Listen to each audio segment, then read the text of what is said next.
नमस्कार, जय हिंद दोस्तों। स्वागत है आपका अपने यूट्यूब चैनल हर की सिविल इंजीनियरिंग पे। तो मैं आज जो चैप्टर लेके आया हूँ वो है सर्वे का चैप्टर 2, जिसका नाम है जरीब सर्वेक्षण, जिसको इंग्लिश में बोलते हैं चैन सर्वे। और इसका ये पार्ट 1 है, क्योंकि मैं इसको 2 पार्ट में करूँगा ताकि आपको अच्छे से समझ आए और ज़्यादा आपके माइंड पे प्रेशर भी ना बने। इस चैप्टर के बाद मैं आपको इसकी एमसीक्यू भी कराऊंगा, जो वेरी इंपॉर्टेंट है, जो एग्ज़ाम के लिए बहुत ही ज़्यादा इम्पोर्टेंट रहेंगे आपके। तो ये ज़रूर देखिएगा चैप्टर, इसके बारे में ज़रूर पढ़िएगा, तब इसकी एमसीक्यू करेंगे तो आपको समझ आएगा, अच्छा लगेगा एमसीक्यू करने में भी। तो चलिए बिना देरी किए शुरू करते हैं आज का चैप्टर नंबर 2 सर्वे का, चैन सर्वे। तो आइए जानते हैं इसमें क्या है, चैन सर्वे होती क्या है, ये किस तरह यूज की जाती है और इस कितने प्रकार की होती हैं। तो चलिए शुरू करते हैं। सबसे पहले देखते हैं जरीब सर्वेक्षण होता क्या है। इस सर्वेक्षण विधि में क्षेत्र बहुत से त्रिभुजों में विभाजित कर उनकी भुजाएं जरीब अथवा फीते से माप ली जाती हैं। तो इस विधि में क्या करते हैं, जो क्षेत्र होता है उसको बहुत सारे त्रिभुजों में बांट लिया जाता है। कोई भी जैसे जहाँ पे सर्वे करने जाते हैं तो उस क्षेत्र को बहुत से त्रिभुजों में बांट लेते हैं। उसको बांटने के बाद इसको जो है जरीब या फीते से इसकी माप ले ली जाती है। ठीक। जरीब सर्वेक्षण में रेखाओं के कोणीय माप नहीं लिए जाते हैं। तो ये वेरी इंपॉर्टेंट है, ये भी आपको याद रखना है कि जरीब सर्वेक्षण में जो है जरीब सर्वेक्षण में जो रेखाओं के कोणीय माप नहीं लिए जाते हैं। तो कौन से माप लिए जाते हैं, तो इसमें रेखिक माप लिए जाते हैं। रेखिक या रेखीय माप लिए जाते हैं, कोणीय माप जरीब सर्वेक्षण में नहीं लिए जाते। अच्छे सर्वेक्षण कार्य के लिए प्रस्तावित भू क्षेत्र को आपस में सटी हुई अनेक त्रिभुजों में बांट लिया जाता है। तो मैंने पहले ही बताया था, इस सर्वेक्षण में जो क्षेत्र है उसको त्रिभुजों में बांट लिया जाता है। अब नेक्स्ट आते हैं, देखते हैं, ये वेरी इंपॉर्टेंट है, ये भी आप देख लीजिए। पहला क्या है, सर्वेक्षण में जहाँ तक संभव हो सभी त्रिभुजें सुवाकारी त्रिभुज वेल कंडीशनड ट्रायंगल हो। जो इसमें जो त्रिभुज बनते हैं वो सुवाकारी त्रिभुज हो, वेल कंडीशनड ट्रायंगल हो। ठीक। दूसरा क्या है, सुवाकारी त्रिभुज में कोई भी जो कोण हो वो 30 डिग्री से कम नहीं होना चाहिए और 120 डिग्री से अधिक नहीं होना चाहिए। ये वेरी इंपॉर्टेंट है, ये भी आपको याद रखना है। नेक्स्ट आते हैं अब, जरीब सर्वेक्षण के लिए उपयुक्त आधार, ग्राउंड सूटेबल फॉर चैन सर्वे। मतलब जरीब सर्वेक्षण के लिए उपयुक्त आधार मतलब कैसा ग्राउंड होना चाहिए, इसके लिए कैसा ग्राउंड सूटेबल है तो वो देख लेते हैं। कैसा ग्राउंड होना चाहिए, किस पे ये सर्वे किया जाता है। तो पहला क्या है, जब क्षेत्र छोटा सीमित तथा खुला हुआ हो तब ये जरीब सर्वेक्षण किया जाता है। ठीक। दूसरा है, जब क्षेत्र लगभग समतल हो। समतल मतलब सारी जो ज़मीन हो, लैंड हो, जो वो बराबर हो, ऊबड़ खाबड़ ना हो ज़्यादा। ठीक है। तो इसके लिए ये सर्वेक्षण किया जाता है। जब नक्शा जो है बड़े पैमाने पर तैयार करना हो तब जरीब सर्वेक्षण के लिए उपयुक्त आधार रहता है ये। जब नक्शा बड़ा बनवाना हो तब जरीब सर्वेक्षण किया जाता है। जब उच्च परिशुद्धता वाले उपकरण उपलब्ध न हो। और पांचवा है, जब क्षेत्र की स्थलाकृति साधारण प्रकार की हो। ठीक। तो ये 5 कुछ हैं उपयुक्त आधार, इनको भी आपको याद रखना है। ठीक। नेक्स्ट आते हैं, जब क्षेत्र काफ़ी बड़ा व ऊबड़ खाबड़ हो। ये देखिए, ये पॉइंट है, ये भी आपको याद रखना है। जब क्षेत्र काफ़ी बड़ा व ऊबड़ खाबड़ हो तब जरीब सर्वेक्षण अपनाना उपयुक्त नहीं रहता है। ठीक। जब क्षेत्र काफ़ी बड़ा हो और ऊबड़ खाबड़ हो तो जरीब सर्वेक्षण अपनाना उपयुक्त नहीं रहता है। अब देखते हैं जरीब सर्वेक्षण के सिद्धांत क्या हैं, प्रिंसिपल ऑफ चैन सर्वे। सिद्धांत क्या होते हैं इसके। तो जरीब सर्वेक्षण के सिद्धांत निम्न हैं, जिन्हें सारणी के माध्यम से समझाया गया है। तो ये देखिए मैंने सारणी बनाई है आप लोगों के लिए। बड़ी मेहनत करनी पड़ती है भाई लोग। बड़ा ढूंढना पड़ता है, 2-4 एक बुक का नहीं है ये, 3-4 बुक का है। मैंने बड़ी उससे आपके एग्ज़ाम के बेस से बनाया है ये नोट्स। तो आराम पूरा देखिएगा, मज़ा आ जाएगा आपको। पहला क्या है, माप क्या होते हैं। तो माप इसी जो मापें होती हैं सभी इनकी, वो रैखिक ली जाती हैं। मैंने पहले बताया था इसमें कोणीय माप नहीं लिए जाते हैं। तो सभी मापें जो हैं रैखिक होती हैं और समतल पर लिए जाते हैं। दूसरा है उत्तर दिशा, जिसको नॉर्थ बोलते हैं इंग्लिश में। सर्वे करने जाते हैं तो नॉर्थ लेते नहीं है, तो वही है नॉर्थ है। आरेखन कार्य की नक्शे सेटिंग के लिए क्षेत्र की उत्तर दिशा ज्ञात कर लेनी चाहिए। वेरी इंपॉर्टेंट है, उत्तर दिशा तो ज्ञात ही करनी चाहिए। खसके जो है इसके समकोण 90 डिग्री डाले जाएं। जो इसके खसके हैं वो 90 डिग्री समकोण पर डाले जाते हैं। कार्य प्रगति कैसा होता है, सर्वेक्षण कार्य क्षेत्र की सीमाओं से अंदर की तरफ बढ़ाया जाता है। जो सर्वेक्षण कार्य है, क्षेत्र की जो जितनी भी सीमाएं हैं, जैसे ये मान लीजिए क्षेत्र है कोई, तो इसकी ये सारी सीमाएं हैं। तो इसमें क्या करते हैं, जो सर्वेक्षण कार्य हो सीमाओं के अंदर की तरफ बढ़ाया जाता है इस, ठीक। तो ये भी आपको याद रखना है। दूसरा क्या है, सर्वेक्षण ढांचा। पूरे सर्वे क्षेत्र को आपस में सटी हुई त्रिभुजों में बांटा जाए। तो मैंने पहले बताया था सर्वेक्षण जो पूरा सर्वे क्षेत्र होता है उसको त्रिभुजों में बांट लिया जाता है। नेक्स्ट आते हैं जरीब सर्वेक्षण की प्रक्रिया क्या है। प्रक्रिया देखते हैं कौन कौन सी होती है, मतलब कहाँ से शुरू करना चाहिए कहाँ पे ख़त्म, ये तो यही होती है प्रक्रिया। तो पहला है क्षेत्र की पहचान व आवेक्षण। अब कहीं सर्वे करने जाएंगे तो सबसे पहले क्षेत्र की पहचान करेंगे, कैसा है, समतल है या उबड़ खाबड़ तो नहीं है, ठीक। तो ये हो गया क्षेत्र की पहचान व आवेक्षण, सबसे पहला काम यही करते हैं। दूसरा क्या करते हैं, स्टेशन जो है उनका चयन कर लेते हैं, स्टेशनों का सिलेक्शन ऑफ स्टेशंस। तो स्टेशन जो है उनका चयन कर लेते हैं। तीसरा काम क्या करते हैं, रेलवे स्टेशनों के मध्य जरीब रेखाओं का आरेखन करते हैं, ठीक। तीसरा क्या है, चौथा सॉरी, जरीब रेखाओं की पैमाइश करते हैं, सॉरी चैनिंग ऑफ सर्वे लाइन। तो इनकी पैमाइश करते हैं जरीब रेखाओं की। फिर पांचवा काम करते हैं जो वो खसके डालते हैं इसमें। तो खसके जो हमेशा है 90 डिग्री के समकोण पर डाले जाते हैं, ये भी आपको याद रखना है, ठीक। नेक्स्ट आता है पैमाइशों की क्षेत्र पंजी में प्रविष्टि, रिकॉर्डिंग इन फील्ड बुक। अब जितने भी पैमाइशें लेते हैं, जैसे जितनी भी माप ली हमने, तो उनको एक फील्ड बुक होती है उसमें लिखते हैं, ठीक। लास्ट क्या है, लास्ट काम करते हैं अंकन करके सर्वेक्षण नक्शा बनाते हैं।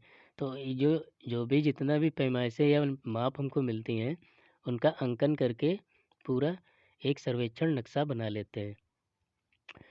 और सर्वेक्षण जो नक्शा व अंकन का कार्य जो है ड्राइंग कार्यालय में की जाती है। जो अंकन वाला काम होता है, प्लॉटिंग जिसको इंग्लिश में बोलते हैं, प्लॉटिंग वाला काम जो होता है वो कार्यालय में किया जाता है, ठीक। और जितनी भी अन्य प्रक्रिया हैं ऊपर वाली, वो सारी क्षेत्र में संपन्न की जाती हैं। तो ये भी आपको याद रखना है कि अंकन वाला जो कार्य होता है वो ड्राइंग कार्यालय में किया जाता है। नेक्स्ट आते हैं जरीब सर्वेक्षण में उपयोग होने वाले उपकरण कौन कौन से हैं। तो ये ज़रा ध्यान से देखिएगा, ठीक है। जरीब मापन में प्रायः विभिन्न उपकरण उपयोग किए जाते हैं जिनका क्रमानुसार दिया गया है। तो पहला क्या है उपकरण, सबसे पहले जरीब सर्वेक्षण है तो इसके लिए तो जरीब चाहिए। तो पहला हो गई चेन। अब इसमें देखिए क्या क्या आपको याद रखना है, ये यहीं से बेसिक चीज़ें पूछता है एग्जाम में, इसीलिए बेसिक चीज़ें आपको याद रखनी है। देखिए क्या होता है, जरीब जो है 4 mm मोटी जस्तीकृत मृदु इस्पात की तार की कड़ियों से बनाई जाती है। तो आपको ये याद रखना है कि जरीब की जो मोटाई होती है वो 4 mm जस्तीकृत मृदु इस्पात की तार की कड़ियों से बनाई जाती है, ये आपको याद रखना है। ये कड़ियाँ आपस में 3 गोल तथा अंडाकार छल्लों द्वारा जुड़ी होती हैं। इन कड़ियों की संख्या निश्चित होती है। जरीब को खींचने के लिए उनके दोनों सिरों पर पीतल के हैंडल लगे होते हैं। तो इसमें पीतल के हैंडल लगे होते हैं दोनों तरफ खींचने के लिए, ठीक है। जरीब में ऐंठन उत्पन्न हुए बिना ही उसे घुमाने के लिए हैंडलों में फिरकी जोड़, जिसको इंग्लिश में बोलते हैं स्वेल जॉइंट, बनाए जाते हैं, ठीक। ऐंठन उत्पन्न ना हो इसके लिए कौन से जोड़ बनाए जाते हैं? फिरकी जोड़ बनाए जाते हैं हैंडलों में। तो ये भी आपको याद रखना है कि फिरकी जोड़ जरीब चैन में बनाए जाते हैं, ठीक। अब देखते हैं जरीब के प्रकार कितने होते हैं। तो पहला क्या है? पहला है इंजीनियरिंग जरीब। तो इसके बारे में देखते हैं इसमें क्या क्या होता है। आपको मैं जितना बता रहा हूँ सिर्फ उतना ही याद रखना है, ज़्यादा पढ़ेंगे ना तो दिमाग फट जाएगा, बहुत ज़्यादा ही सिलेबस है। इसमें क्या होता है, इसमें 100 फुट की होती है ये इंजीनियरिंग जरीब। आपको इसकी लंबाई और कड़ियों की संख्या ये सब याद रखना है, ठीक है। तो इंजीनियरिंग जरीब हमेशा याद रखिएगा 100 फुट की होती है, और इसमें जो कड़ियों की संख्या होती है वो भी 100 होती है, ठीक। और इसमें प्रत्येक 10 कड़ी के बाद पीतल की एक टिक्की, जिसको इंग्लिश में टैग बोलते हैं, वो लगाई जाती है। अब आइए दिखाते हैं आपको टैग क्या होती है। अरे सॉरी हाँ, ये मान लीजिए इंजीनियरिंग जरीब है, ठीक है। तो ये हैंडल हो गया, इधर भी एक हैंडल हो गया, ठीक। ये हो गया 10, ये 10, और ये जो टैग होती है ये, ठीक। ये टैग लगी होती है, ठीक। तो ऐसे ही मतलब 10-10 कड़ियों के बाद में टैग लगाई जाती हैं। तो ये भी आपको याद रखना है कि 10 कड़ियों के बाद में इंजीनियरिंग जरीब में टैग लगाई जाती हैं, और ये 2 ही जरीब में लगाई जाती हैं। पहली तो इंजीनियरिंग जरीब है, दूसरी ये है गंटर जरीब, ठीक है। तो ये दो ही आपको इसमें याद रखना है। गंटर जरीब को सर्वेयर जरीब भी कहते हैं, सर्वेयर चैन भी कहते हैं, ठीक है। तो ये भी आपको इस नाम भी याद रखना है दोनों। गंटर, ये सॉरी यहाँ पे गंटर है, हंटर नहीं है। यहाँ पे आप लोग गंटर कर लेना, तो गलती से हमको लग रहा है हंटर लिख गया। हाँ वही हंटर। इसमें क्या होता है, गंटर जरीब में क्या होता है, देखिए ये होती है 66 फुट की, लेकिन इसमें कड़ियों की संख्या भी 100 होती है। और इंजीनियरिंग जरीब वो 100 फुट की होती है, उसमें कड़ियों की संख्या 100 रहती है, और इसमें सारा सब बराबर ही रहता है। 10 कड़ियों के अंतराल पर टैग लगी रहती है इसमें भी। लेकिन इसकी जो लंबाई होती है वो 66 फुट हुई होती है, वो 100 फुट होती है इंजीनियरिंग जरीब। तो ये आपको याद रखना है, इसमें कन्फ्यूजन नहीं होना है, क्योंकि इन्हीं दोनों से क्वेश्चन कभी कभी बना देता है एग्ज़ाम कि बताओ कौन सी 66 फुट की होती है। तो कंफ्यूज मत होना इसमें। नेक्स्ट आते हैं राजस्व जरीब, जिसको इंग्लिश में बोलते हैं रेवेन्यू चैन और कैडेस्ट्रल चैन। तो इसके बारे में देखते हैं। इसमें क्या है, ये 33 फुट की होती है, और इसमें 16 कड़ियाँ होती हैं। यह खेतों की सीमाएं निर्धारित करने तथा फसल क्षेत्र मापने के काम आती है। तो ये आपको याद रखना है कि खेतों की सीमाएं निर्धारित करने तथा फसल क्षेत्र मापने के काम आती है। कौन सी जरीब आती है काम? राजस्व जरीब या रेवेन्यू चैन, ठीक। तो ये भी आपने याद रखना है। नेक्स्ट आते हैं मीटर जरीब क्या होता है। मीट्रिक चैन, ये IS कोड 14921970 के अंतर्गत आती है। तो IS कोड की मैंने एक कराई है, अभी आगे आगे और कराऊंगा। IS कोड जितने भी हैं, मैंने कंक्रीट सीमेंट और सीमेंट कंक्रीट का मैंने IS कोड बताया है, आप लोग क्लास देखिएगा, वो भी अच्छी लगेगी, उससे भी क्वेश्चन बनते हैं, ठीक है। तो मीटर जरीब, इसके बारे में देखते हैं क्या होता है। इसमें देखिए 3-4 प्रकार की आती हैं। एक आती है 30 मीटर जरीब, इसमें कड़ियों की संख्या होती है 150, ठीक। तो इसमें क्या 30 मीटर जरीब के लिए 30 गुणे 5 कर देते हैं। प्रत्येक कड़ी जो है वो 5 मीटर पे होती है। तो इसको 5 से गुणा कर देते हैं, तो ये हो जाता है 150 मीटर। एक मतलब 150 कड़ियाँ निकाल लेते हैं ऐसे। ऐसे 20 मीटर जो है उसमें कड़ियों की संख्या 100 होती है। 10 मीटर की जरीब में कड़ियों की संख्या 50 होती है, और ऐसे 5 मीटर की कड़ियों की संख्या 25 होती है। तो आपको ये याद रखना है कि मीटरी जरीब में 30, 20, 10 और 5 मीटर की चैन आती हैं, ठीक। और कड़ियों की संख्या बस आपको याद रखना है, अगर 30 आए तो 5 से गुणा कर देना है, 20 आए तब भी 5 से। ऐसे पूछ लेता है ना कि 30 मीटर जरीब के लिए कड़ियों की संख्या कितनी होगी, तो आपको ये ध्यान देना है, जैसे 30 मीटर पूछे इसमें बस 5 से गुणा कर देना, कड़ियों की संख्या अपने आप आ जाएगी 150 कड़ियाँ। ऐसे इसमें जैसे 20 मीटर पूछ ले तो इसमें भी 5 से गुणा कर देना। और 100 मीटर जब कड़ियों की संख्या पूछे तब आपको मीटरी जरीब में, ठीक है, ऊपर वाली में नहीं, इसमें नहीं, उसमें 5 से गुणा मत करिएगा, नहीं तो गलत हो जाएगा।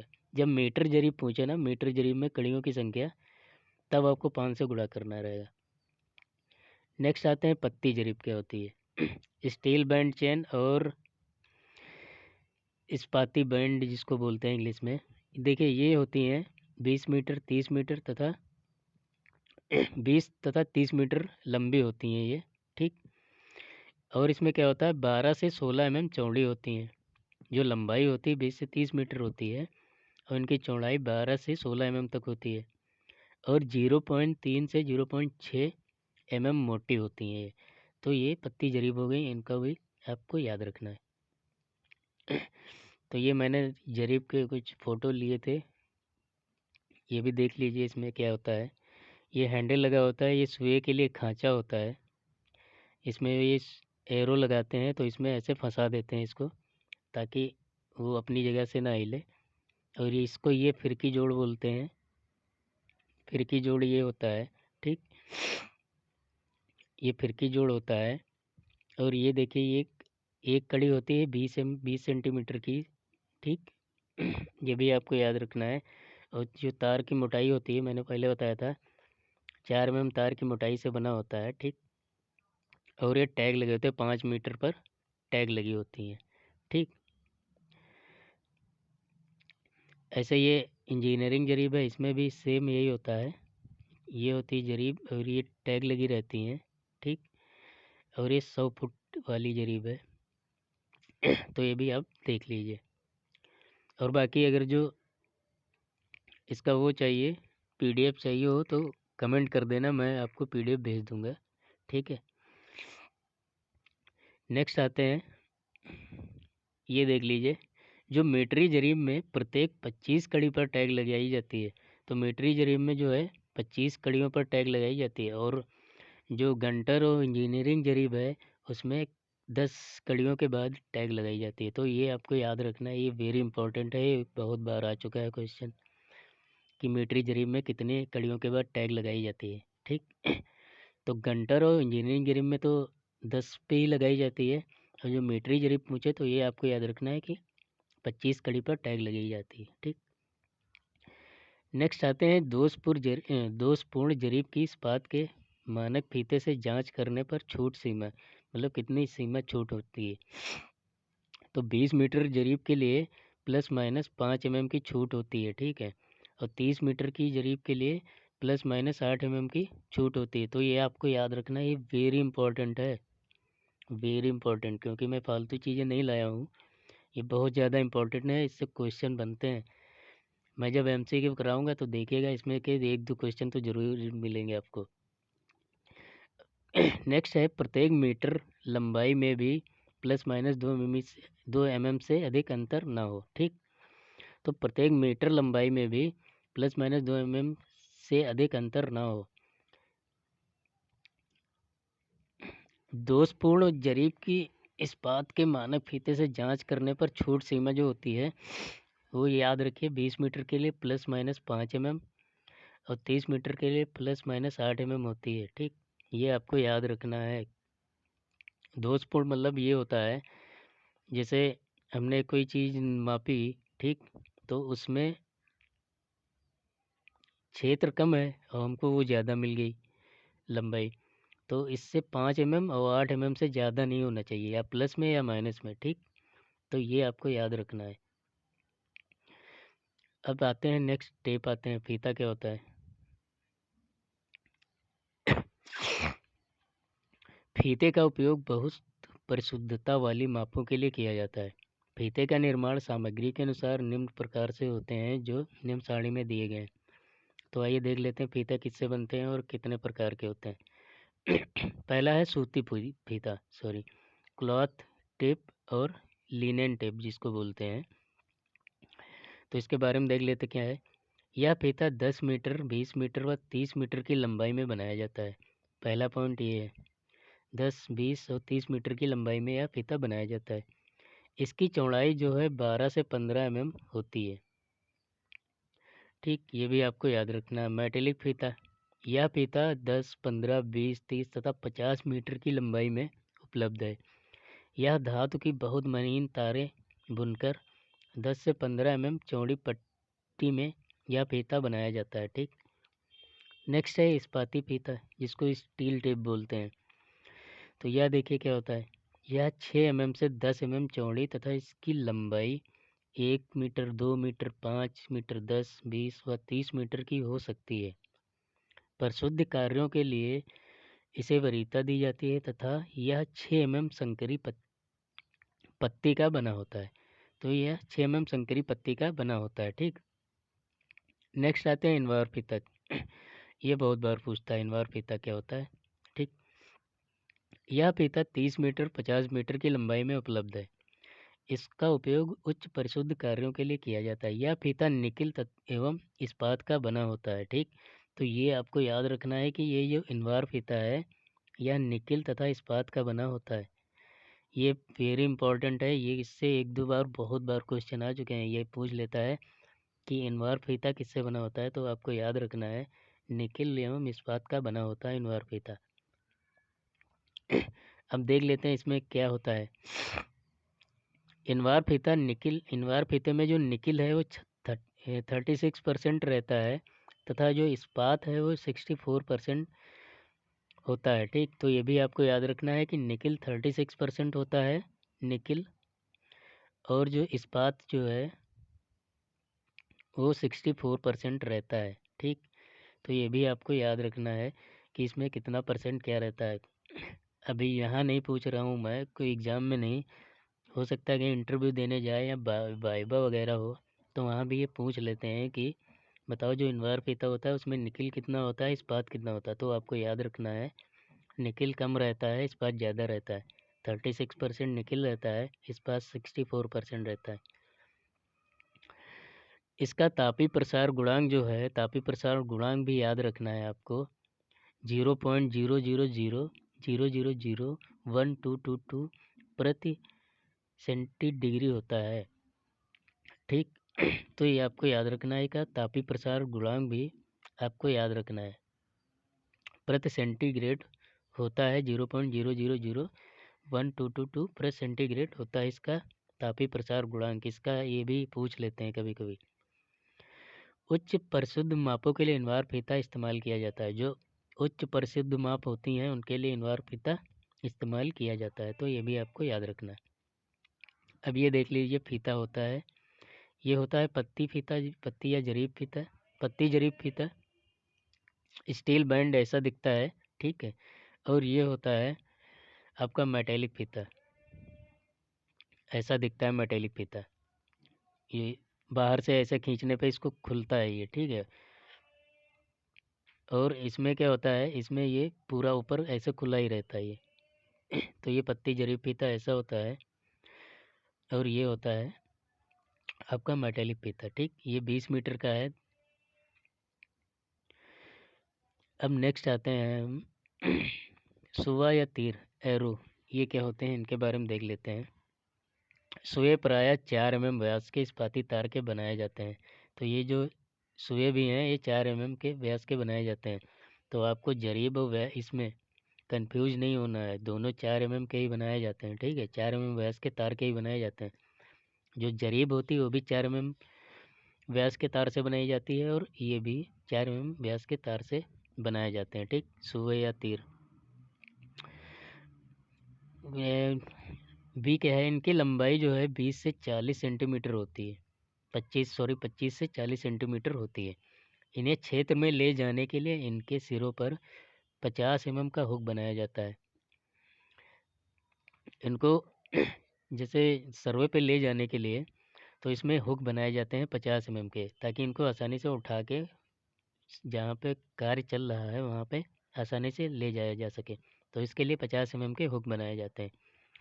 भूमि में गाड़ने में सरलता के लिए दूसरा सिरा जो है वो तीखा या नुकीला बनाया जाता है। तो ये दूसरा पॉइंट भी आपको याद रखना है। सी है, प्रत्येक जरीब माप के पश्चात एक सुआ गाड़ दिया जाता है। एक जरीब माप करते हैं तो वहाँ पे एक सुआ ऐसे लगा देते हैं। सुआ कुछ ऐसे होता है, ये क्वेश्चन मार्क की तरह, ठीक। प्रत्येक जरीब के साथ 10 सुए आते हैं। जो आप जब कहीं जरीब सर्वे करने जाएंगे तो आपको 10 सुए मिलते होंगे, आपने किया होगा। तो वहाँ पे आपको एक प्रत्येक जरीब के साथ 10 सुए आपको मिलते होंगे, ठीक। जरीब द्वारा जमीन पर नापी दूरी की निशानदेही करने तथा गणना करने के लिए सुआ इस्तेमाल किया जाता है। निशानदेही करने के लिए क्या सुआ का इस्तेमाल किया जाता है। नेक्स्ट आते हैं, ये देखिए ऐसा दिखता है ये सुआ, आपने देखा होगा, सर्वे तो किया ही होगा आपने। तो ये इसकी जो ये होती है, ये 40 सेंटीमीटर होती है हाइट इसकी, और ये होती है यहाँ पे 50 mm मैंने बताया ना, यहाँ 5 सेंटीमीटर कर दिया, तो ये 5 सेंटीमीटर बोलिए या 50 mm बोलिए, उसमें कोई फ़र्क नहीं होता है, वो बराबर ही है, बस वो mm में है, ये सेंटीमीटर में। ये हो यहाँ पे ये हो जाता है सुआ, इसको एरो बोलते हैं। और ये घुंडी का व्यास होता है 5 सेंटीमीटर, और ये 40 सेंटीमीटर की ऊंचाई का होता है, और ये 10 सुए होते हैं। ये 10 सुए ऐसे दिखते हैं, ठीक। 10 सुए प्रति जरीब। तो ऐसे आपको 10 सुए मिलते होंगे जब सर्वे करने गए होंगे कहीं, जरीब वाला किया ही होगा। आरेखन दंड, रेंजिंग रॉड, इसको देख लेते हैं ये क्या होता है। इसकी लंबाई जो है 2 से 3 मीटर तक होती है। तो ये आपको इसकी लंबाई याद रखनी है सबसे पहली बात, ठीक। इन्हें बांस अथवा सीधी अच्छी प्रकार की पकाई हुई लकड़ी का बनाया जाता है, पहली चीज़ ये होगी। इनका जो व्यास होता है 3 mm होता है। दूसरी चीज़ आपको इनका व्यास याद रखना है, उनकी लंबाई 2 से 3 मीटर तक होती। सर्वेक्षण रेखा डालने व इसकी सिद्धि की जांच करने के लिए आरेखन दंड का उपयोग किया जाता है। नेक्स्ट आते हैं, पहचान के लिए दंड को 0.20 मीटर की ऊर्ध्वाधर पट्टियाँ, बैंड जिनको इंग्लिश में बोलते हैं, एकांतर से काले या सफ़ेद, लाल या सफ़ेद रंग में पोत दिया जाता है, ठीक। पहचान के लिए इनमें क्या करते हैं, 0.2 mm की जो पट्टियों में बांट लिया जाता है, 0.2 मीटर की पट्टियों में, सॉरी, इसको या फिर 20 सेंटीमीटर बोल लीजिए, ठीक। तो इनको 0.20 मीटर की पट्टियों में बांट लिया जाता है, और इनको फिर सफ़ेद, काला या लाल और सफ़ेद से पोत दिया जाता है, ठीक। ये देखिए ऐसे दिखता है कुछ। यहाँ पे झंडी लगी रहती है जिसका व्यास होता है, ये आपको याद रखना है, 25 बाई 25 सेंटीमीटर का। ये होता है दंड। और ये जो काली पट्टी है, सफ़ेद पट्टी, इनकी जो ये होती है दूरी, ये 20 सेंटीमीटर होती है, 20 सेंटीमीटर या 0.20 मीटर। उसमें 0.20 मीटर लिखा है, तो उसमें कंफ्यूज मत होइए, ये बराबर ही होता है। नेक्स्ट आते हैं खसका, ऑफसेट रॉड क्या होती है। दंड, इनकी लंबाई केवल 2 मीटर होती है, जो इनकी लंबाई है वो 2 मीटर ही होती है। और जो वो होता है रेंजिंग रॉड, उसकी 2 से 3 मीटर हो सकती है, इसकी लंबाई सिर्फ 2 ही मीटर होती है, ये भी आपको याद रखना है। इनकी पट्टियाँ भी आरक्षण दंड की भांति पेंट की हुई होती हैं। खसका जो दंड को अंतरलंब दंड भी कहते हैं, यहाँ पे खसका होगा, ये इसका लिख गया है, सॉरी। खसका जो दंड है इसको अंतरलंब दंड भी कहते हैं, तो ये भी आपको नाम याद रखना है। अब यहाँ पे देखिए क्या होता है, ये हो जाता है खांचा आपका, ठीक। ये सफ़ेद पट्टी, बाकी सब सेम ही रहता है। छड़ का जो व्यास होता है ये भी 3 सेंटीमीटर ही होता है, और ये जो पट्टियाँ होती हैं 20 सेंटीमीटर की होती हैं, ठीक। अब नेक्स्ट आते हैं, हमारा है खूंटी, पेक्स जिनको बोलते हैं। तो पेक्स क्या होते हैं इनके बारे में देख लेते हैं। यह प्रायः कठोर व मजबूत लकड़ी की बनाई जाती है। इसका भूमि में गाड़ा जाने वाला सिरा नुकीला होता है। यह शीर्ष पर 5 सेंटीमीटर बाई 5 सेंटीमीटर वर्गाकार तथा लंबाई में 15 सेंटीमीटर से 20 सेंटीमीटर होती हैं। इसको लकड़ी के हथौड़े से इस प्रकार ठोकना चाहिए कि यह जमीन में लगभग 5 सेंटीमीटर ऊपर उठी रहे ताकि ढूंढने में कठिनाई ना हो। ठीक, तो इनकी जो वो होती है 15 से 20 सेंटीमीटर होती है लंबाई, और यह 5 बाई 5 सेंटीमीटर वर्गाकार होती है। ठीक, और इनको जब हथौड़े से ठोके तो इतना ठोके कि इसका जो 5 सेंटीमीटर है हिस्सा ये ऊपर ही रहे। ठीक है, नहीं तो फिर ज़्यादा ठोक देंगे तो ये फिर बाद में मिलती नहीं है ढूंढने पे। इसीलिए इनको हथौड़े से ठोकें ताकि 5 सेंटीमीटर ऊपर उठा रहे। ठीक, नेक्स्ट आते हैं साहुल, जिसको बोलते हैं प्लम बॉब। यह पीतल का बना होता है। इसका उपयोग ढालू भूमि को जरीब से नापते समय, सॉरी ये क्या लिखता है भाई भूमि को जरीब से नापते समय बिंदुओं का भूमि पर स्थानांतरण करने के लिए किया जाता है। ठीक, तो ये प्लम बॉब कुछ ऐसा दिखता है, आप इसको देख लीजिए। ये इसको साहुल बोलते हैं। ये डोरी लगी रहती है यहाँ पे। ठीक, इसका काम क्या होता है अभी आपको बताया है। इसका उपयोग ढालू भूमि को जरीब से नापते समय बिंदुओं का भूमि पर स्थानांतरण करने के लिए किया जाता है। ठीक, तो ये आपका हो गया प्लम बॉब, इसका यूज क्या होता है। नेक्स्ट आते हैं संरेखण यंत्र, लाइन रेंजर। इसका क्या काम होता है और ये कैसे काम करता है इसको भी देख लेते हैं। जब दो स्टेशन अधिक दूरी के कारण आपस में साफ दिखाई ना पड़ते हों, अब जैसे कोई स्टेशन यहाँ है और कोई यहाँ है, अभी आपस में बहुत दूरी पे हैं, अब साफ दिखाई नहीं दे रहे हैं। ठीक है, तो इसके लिए क्या करते हैं, तो दोनों स्टेशनों के मध्य खड़े होकर, तो इन दोनों के बीच में खड़े होकर, ठीक, तथा लाइन रेंजर से दोनों स्टेशनों का परीक्षण करते हुए आरेखन किया जाता है। तो क्या करते हैं, यहाँ पे लाइन रेंजर का यहाँ पे प्रयोग करके सर्वेक्षण करते हैं। ठीक, बीच में खड़े होकर, जब स्टेशन दो काफ़ी दूर हो तो यहाँ इसका उपयोग किया जाता है लाइन रेंजर का। अधिक लंबी सर्वेक्षण रेखाओं का आरेखन करने के लिए सर्वेक्षण यंत्र का प्रयोग किया जाता है। ठीक, तो ये आपका हो गया संरेखण यंत्र। ये भी आपको समझ आ गया होगा क्या है ये। और हाँ, अगर वीडियो भाई अच्छी लग रही हो आप लोगों को तो प्लीज़ वीडियो को लाइक कर देना। अगर नए हो, भूले भटके मेरे चैनल पे आ गए हो तो चैनल को सब्सक्राइब भी कर लेना। ठीक, और वीडियो को ज़्यादा से ज़्यादा शेयर करना अपने दोस्तों में, ताकि उनको भी क्लास का पता चले, उनका भी कुछ फ़ायदा हो। तो हम आज यहीं पे अपनी क्लास ख़त्म करते हैं। ये पहला पार्ट, दूसरा पार्ट मैं कल लेके आऊँगा।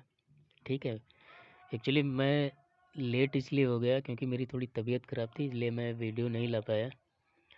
अब डेली एक आपको वीडियो मिलेगी, तो बने रहिए।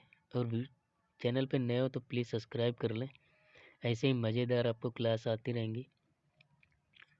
चलिए मिलते हैं अगली वीडियो में। Thank you guys so much.